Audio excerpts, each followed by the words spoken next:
gancho, né, Dani?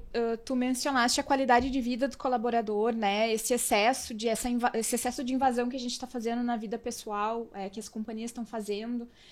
A gente entrou aí em 2022 com o burnout se tornando uma doença, né?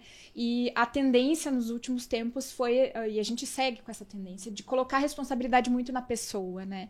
É chegado o momento de as empresas se conscientizarem de que esse é um problema maior, de que elas têm um papel muito importante nisso? Sim, e legalmente agora, né? Acho que a Justiça do Trabalho já foi definida aí há poucas semanas atrás que o burnout passa a ser responsabilidade da organização, né? Então as organizações elas têm que estar muito atentas para isso. Eu tenho um dado aqui de uma associação brasileira que diz que 72% dos brasileiros já viveram algum tipo de burnout, mais profundo ou menos profundo. E isso dá um dado alarmante, alarmante, né? Alarmante. É o principal motivo de doença dentro das organizações hoje é o burnout, né? Eu tenho um estudioso aqui do Rio Grande do Sul, até o Fernando Lemos, que estuda muito essa questão das relações de trabalho, que ele está sempre nos lembrando disso, né? As pessoas estão adoecendo dentro das organizações e a gente finge que não está vendo. E essa realidade já estava posta antes da pandemia, né? Com a pandemia, ela se torna ainda mais evidente, né?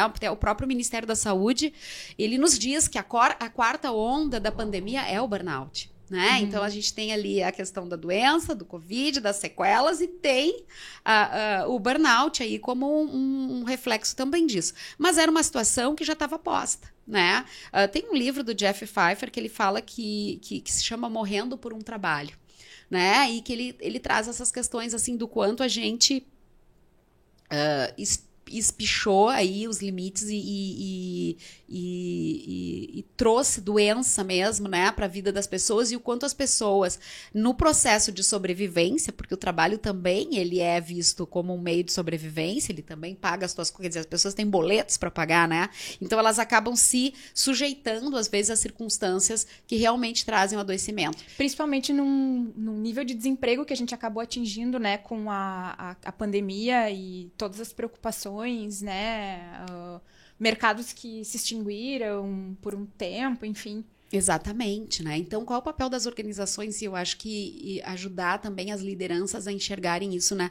Como que a gente mantém as pessoas dentro dos seus empregos e com um nível de saudável mental, né? Eu acho que aí passa muito pela horizontalidade das relações, sabe? Eu acho que, de novo, né, a qualidade do relacionamento é que determina a qualidade de vida. Então, que relacionamento a organização precisa ter com os colaboradores, que relacionamento os líderes precisam ter com essas equipes. Isso passa por confiança, né? Acho que a confiança e a gente impedir que as lideranças, principalmente para quem trabalha na era com o trabalho como conhecimento, a gente compreender que não dá mais para fazer microgerenciamento das atividades das pessoas. A gente tem que confiar. Então, tu tem que olhar para as entregas e deixar que as pessoas façam a gestão do seu tempo, a gestão das suas atividades. O líder tem que estar ali para apoiar, ajudar, mas precisa ter espaço também para que as pessoas acolham as suas questões humanas, quer dizer, que elas possam cuidar das suas famílias, que elas possam cuidar de si mesmas, que elas possam ter liberdade, independência para fazer a gestão das suas vidas, sabe? A gente criou, a gente precisa desmanchar isso que foi criado séculos atrás, de que tu entra ali no ambiente do trabalho e tu é um robô fazendo aquilo que alguém te manda, sabe? E as empresas, elas são CNPJs, mas na verdade são pessoas, São né? pessoas cuidando de pessoas, né?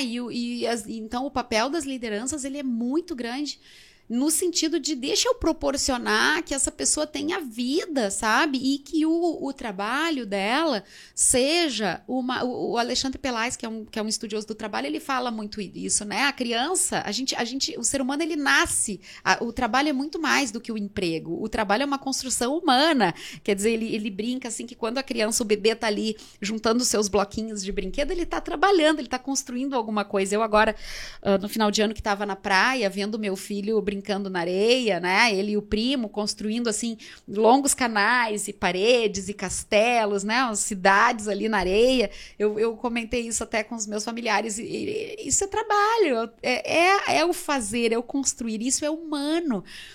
Só que para a gente tirar o maior potencial disso, as pessoas precisam poder exercer liberdade, né? Precisam poder enxergar o valor naquilo. E aí não dá para fazer isso, é incompatível fazer isso com microgerenciamento do tempo. Eu querer saber quanto tempo, o que a pessoa está fazendo naquele horário, ainda mais num sistema híbrido, num sistema de home office, num sistema eu preciso parar, né? Então, se tem alguma coisa que as lideranças podem fazer para evitarem o burnout ou minimizarem esse impacto, deixem as pessoas em paz. Deixem as pessoas trabalharem seus conhecimentos, fazerem microgerenciamento das suas vidas, dos seus tempos. Foca na entrega. Foca no prazer. Menos reunião, né, Dani? Menos reunião. Foca no prazer da construção, sabe? Foca no prazer que as pessoas têm de fazer aquilo, entregar aquilo. Valoriza o que está entregue, o que está bem feito, né? Engaja a pessoa pela construção que ela fez e estimula ela a continuar criando daquela forma e não amarrada ao processo, ao tempo, à carga horária, sabe? Isso é muito ultrapassado enquanto humanidade. Claro, de novo, eu estou falando do trabalhador da era do conhecimento, não estou falando daquele trabalhador lá que precisa montar um automóvel em X tempo, precisa estar numa linha de produção, né? E para esse aí a gente precisa criar outros estímulos, outras formas. Eu estou falando da era do conhecimento. E de qualquer forma, a gente fala também em segurança psicológica para esse colaborador. Não, exatamente. Né?